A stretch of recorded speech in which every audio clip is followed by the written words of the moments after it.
Hi everybody, and welcome back to my channel. This is Amund with Amund ASMR. Today we're going to be doing something a little bit different. I wanted to do the 16 personalities test just to see if anything has changed.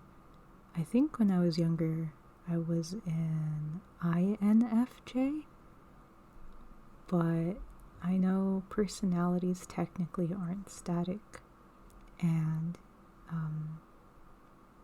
people change, so I wanted to see how this went, and I want you guys to go on this journey with me. You can take the test too if you'd like, and you can write down in the comments below what kind of personality you are. So, first one. You regularly make new friends. For me, it's always been a little hard making friends. Like, I can talk to people, but I have a very hard time. This sounds a little mean, but I have a very hard time finding people that I would like to be friends with. So I'm gonna have to go with a little bit of disagreement. You spend a lot of your free time exploring various random topics that pique your interest.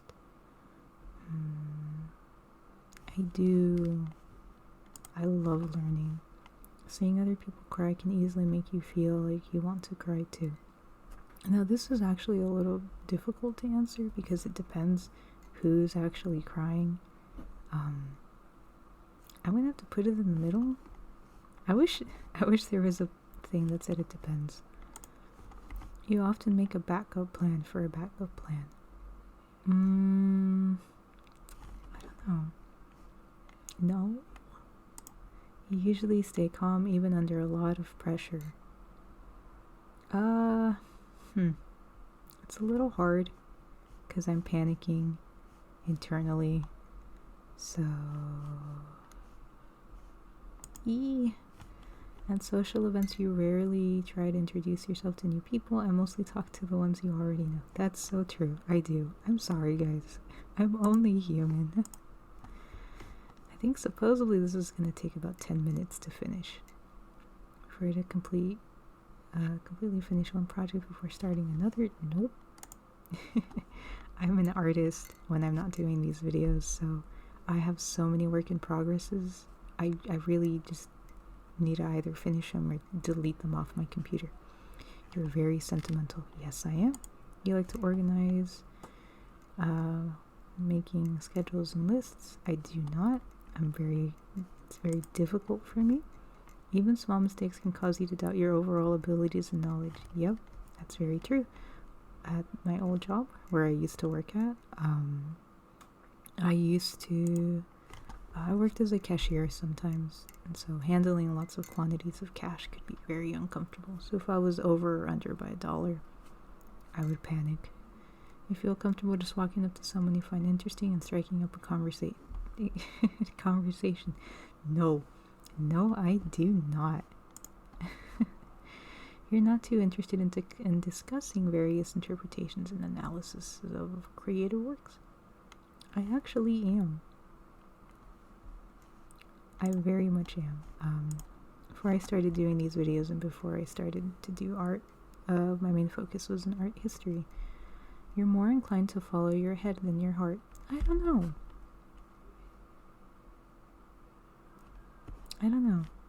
As I've gotten older, I've become more rational, but there are some things where I do follow my heart. I'll put it here.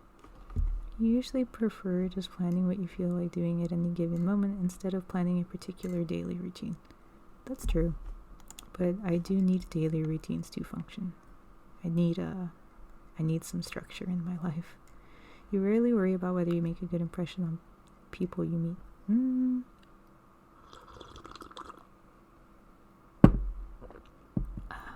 Let's see. If you guys can hear me slurping in the background, it's this coffee.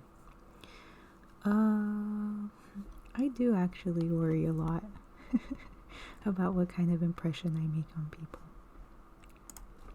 You enjoy participating in group activities. I don't. I don't. I am an introvert through and through. I almost clicked agree. You like books and movies that make you come up with your own interpretation of the ending. I do and I don't. I like having some actual canon concrete thing.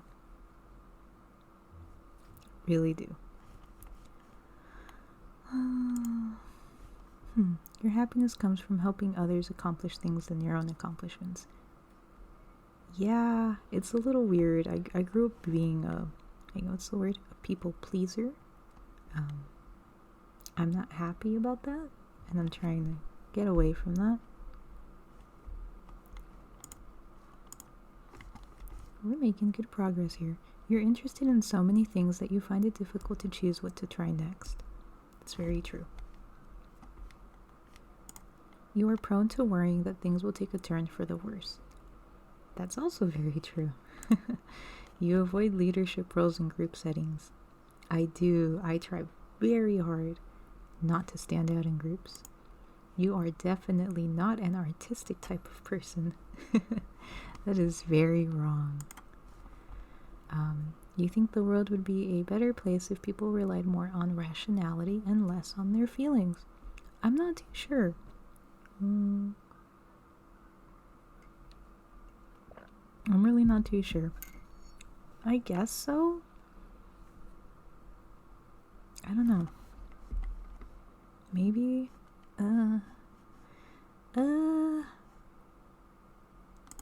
You prefer to do your chores before allowing yourself to relax. If I had it my way, I would relax all the time and not do chores. Oh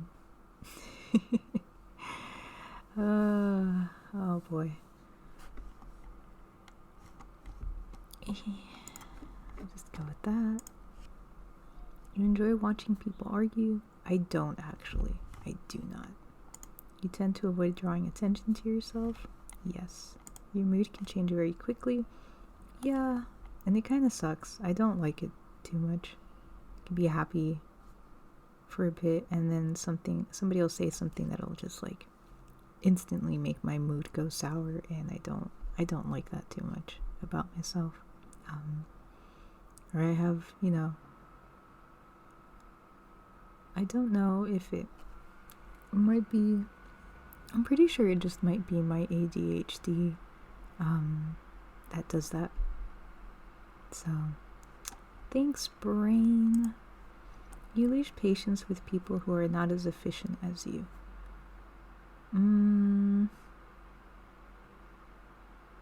I used to tutor a lot when I was much younger. So I have a lot of patience for people who don't pick up things quite as quickly. Granted, when it's somebody that's closer to my age, which is, older than 26, 27, I do get a little frustrated if they don't, pick up something that I got pretty quick. I have to remind myself everyone learns very differently. But I think it's more annoying when I've exhausted my options in trying to get them to understand or learn something and they don't get it. Because then, not so much as a reflection on themselves, but mostly on me. But I do lose my patience with people who aren't as efficient. You end up doing things at the least possible moment. That's very true. I am a giant procrastinator. You have always been fascinated by the questions of what, if anything, happens after death.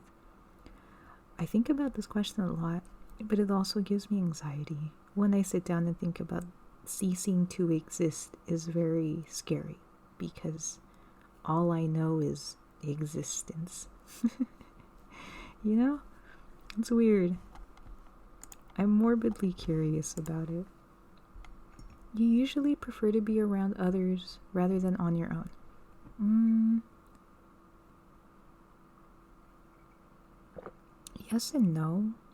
I like being around one person, or at least a small group of, myself included, 4 people. But even then, being in a group of 3 people and myself included, or I should say 4 people with myself included in the group. I usually tend to be the person that's like at the tail end when the group is walking. It always ends up happening, and I'm not really sure why. I don't know, I'm just weird. I'm a very awkward and strange person sometimes.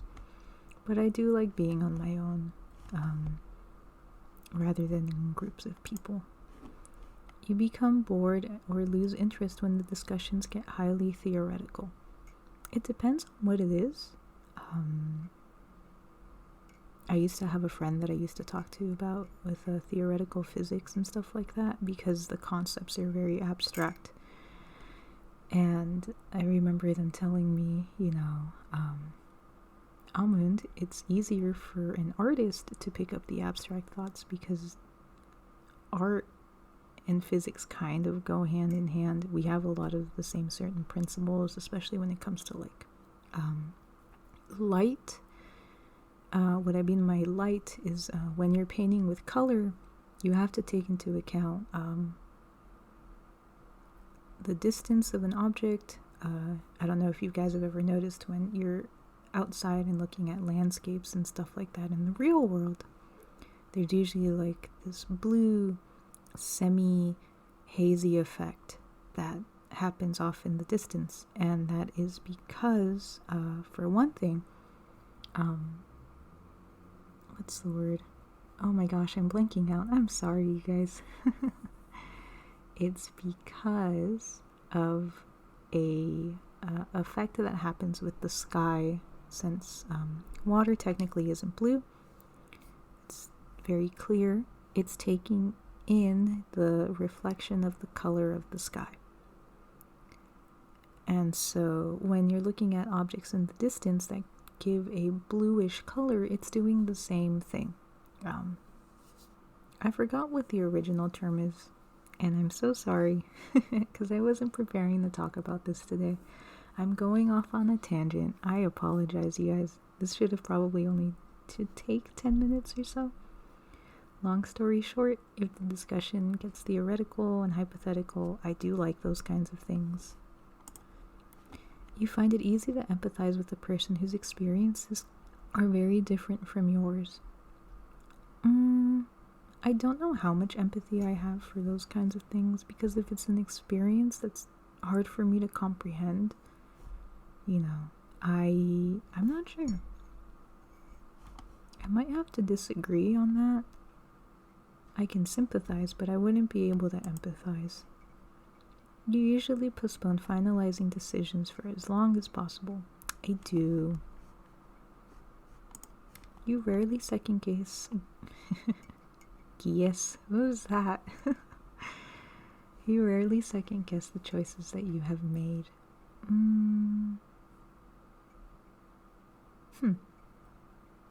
It depends. If it's, I don't know.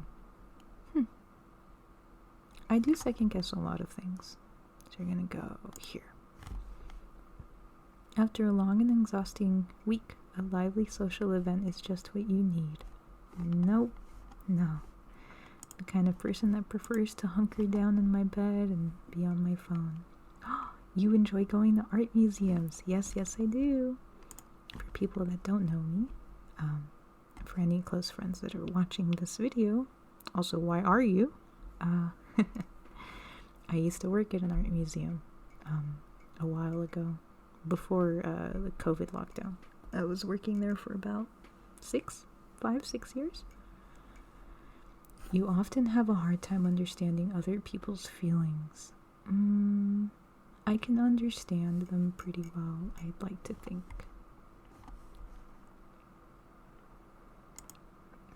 You like to have a to-do list for each day. Not really. I don't. You rarely feel insecure. And that is a big old lie. You avoid making phone calls. That's very true. I do. You often spend a lot of time trying to understand views that are very different from your own. I do try very hard to do that. Okay, we're 70% of the way there. In your social circle, you are often the one who contacts your friends and initiates activities.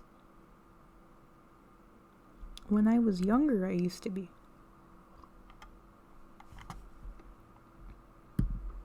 When I was younger, I used to be.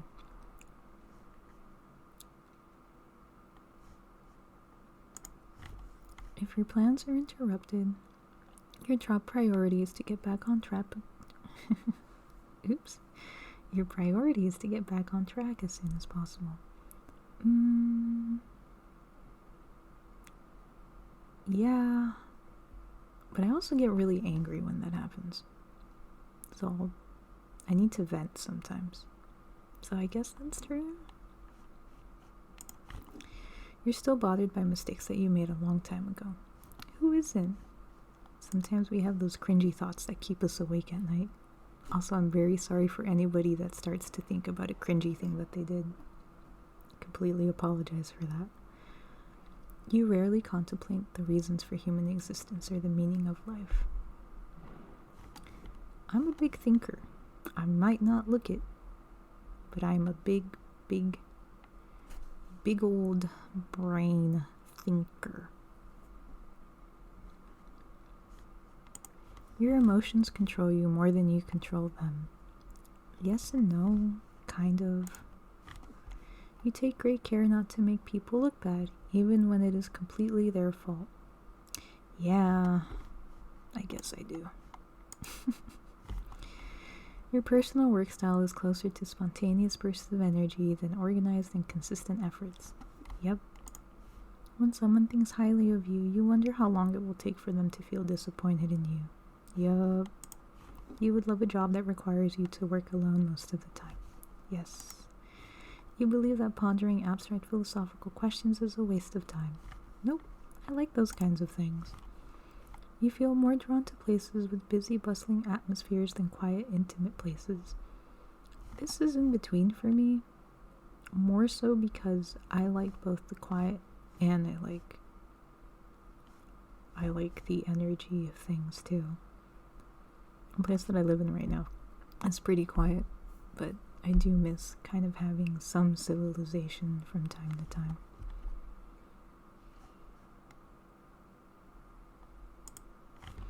You know at first glance how someone is feeling. It depends.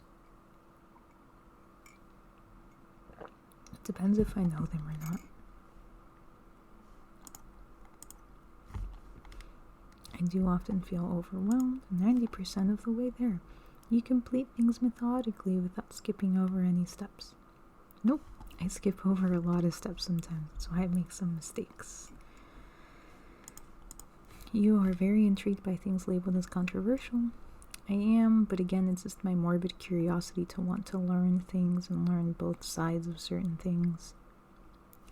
Sometimes I have to stop myself because some of the things that I want to look up would make me very upset. So,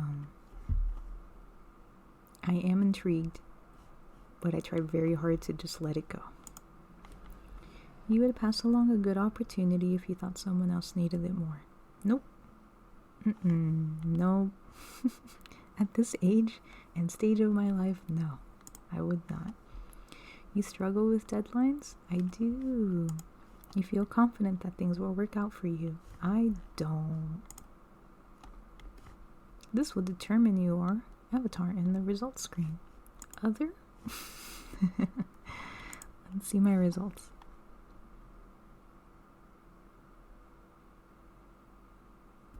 Ooh, the Mediator. Now, I've actually gotten this one before when I was at work, about 3 or so years ago. So let's see. INFP. So we have the mind, 98% introverted, 76% intuitive with our energy. Nature, let's see, 53% feeling. That's actually a lot lower than what I had gotten previously. Tactics. This trait reflects our approach to work and planning and decision making.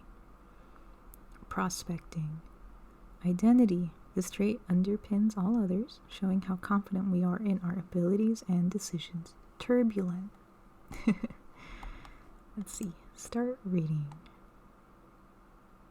No thanks. So let's see what the mediator does. Although they seem quiet and unassuming, mediators have vibrant, passionate inner lives, creative and imaginative. They happily lose themselves in daydreams, inventing all sorts of stories and conversations in their minds. These personalities are known for their sensitivity. Mediators can have profound emotional responses to music, art, nature, and the people around them. Idealistic and empathic, mediators long for deep, soulful relationships, and they feel called to help others. But because this personality type makes them such a small portion of the population, mediators may sometimes feel alone or invisible, adrift in a world that doesn't seem to appreciate the traits that make them unique. And this is a quote from J.R.R. Tolkien. All that is gold does not glitter, not all those who wander are lost. The thing that is strong does not wither, deep roots are not reached by the frost. Let's see, the gift of empathy. For mediators, an ideal relationship of any kind is one in which both people feel comfortable, sharing not just their wildest hopes and dreams, but also their secret fears and vulnerabilities. Let's see. Empathy is among this personality type's greatest gift, but at times it can be a liability. They might feel overwhelmed by just how many wrongs there are that need to be set right. Now, I'm not going to read too much into this, because if you guys are super curious, you can just find these online. But I do want to look at, let's see, not so much strengths, but I did want to look a little bit at the weaknesses. Unrealistic, self-isolating, unfocused, emotional, vulnerability, desperate to please, self-critical. So these parts here are actually very true, which kind of makes me laugh a little bit, because I'm sort of still struggling with trying to not be as self-critical, but I think everybody has a little bit of self-criticism every once in a while. Let's see, career paths.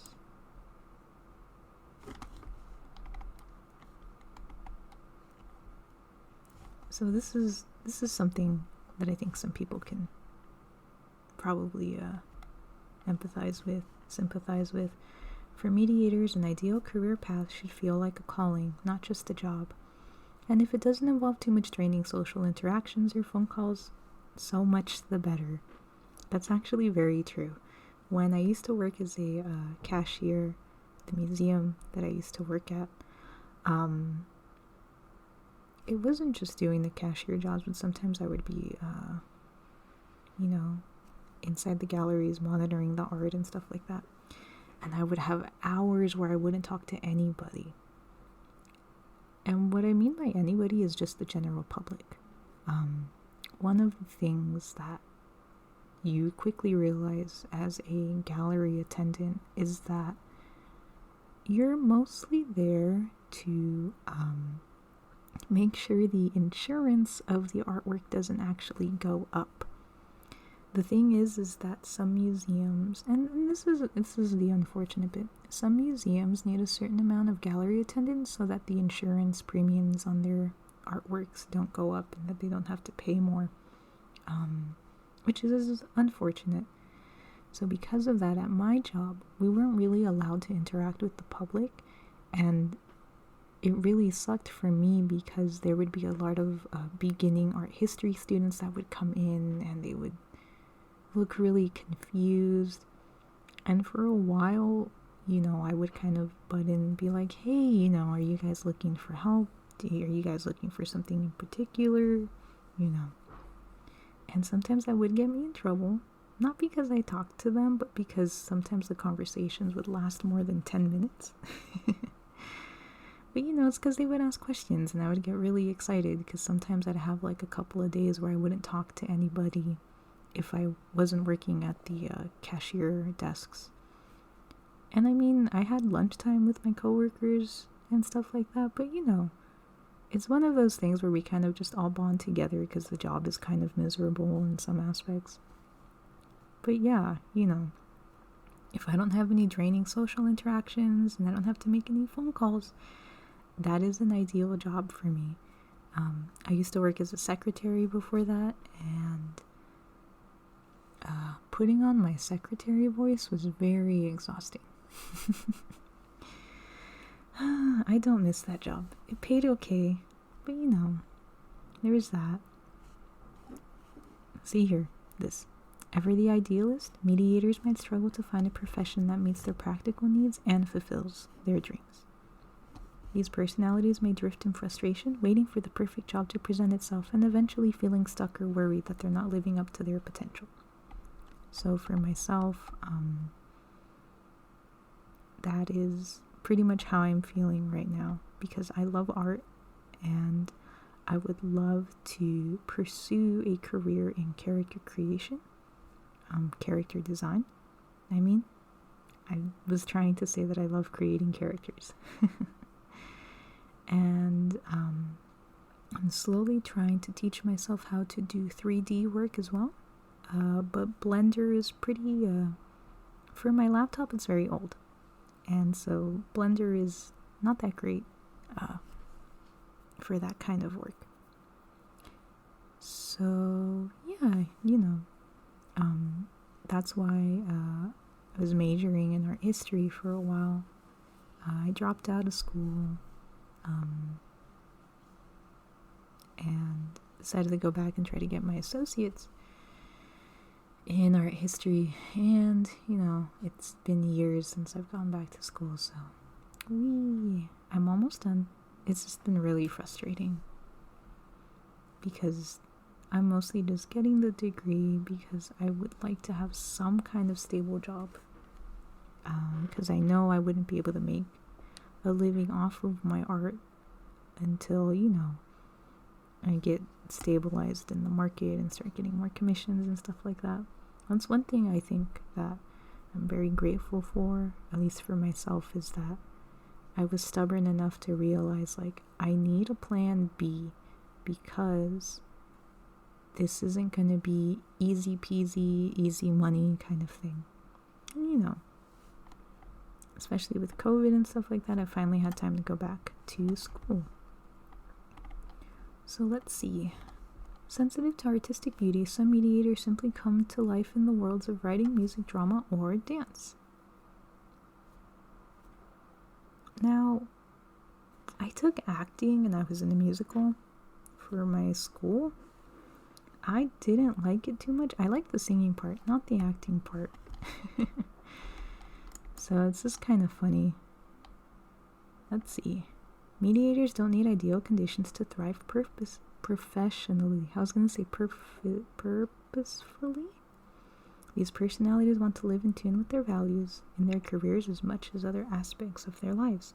They can put up with and overcome any number of challenges as they pursue a sense of mission in their work.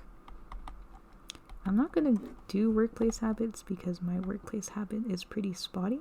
I'm very messy. Let's see. Whatever they do, mediators want to feel that their work is helping others. Counseling, psychology, teaching, healthcare, social work, massage therapy, or physical rehabilitation. I was studying at one point kinesiology because I wanted to be a physical therapist, and my interest quickly dropped after that. So I mean, I've dabbled in most of these things. I'm actually going back and taking a psychology course, and I'd like to take a couple of child development courses later on, more so because I just want to be able to work with kids for a while and not teach so much, but I miss tutoring, you know. For 4 hours a day, 5 days a week, I can tutor some kids and feel like I'm doing something good, you know, without too much effort. What I'm interested in is that, let's see, they might write novels, seek out interesting freelance niches, find themselves doing communications in the corporate field for a nonprofit organization.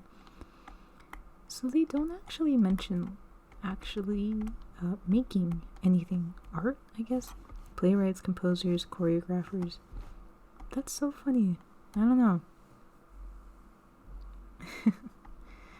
But anyways, you guys, I think we're going to end this video because my coffee is getting a little cold and I'm going to make a new cup. But let's see the conclusions. Oh, I think I accidentally drank the part where a moth landed on it. Oh, it's gross. I'm so sorry, guys. Okay, so what's the conclusion? Few personality types are as poetic and kind-hearted as mediators. With their unique gifts, mediators can overcome all sorts of challenges and obstacles, and brighten the lives of those around them in the process. Yet mediators can be tripped up in areas where idealism and altruism are more of a liability than an asset. And when it comes to finding or keeping a partner, making friends, pursuing a meaningful career, or planning for the future, people with this personality type may need to consciously develop their weaker traits and gain new skills, even as they draw on their many strengths.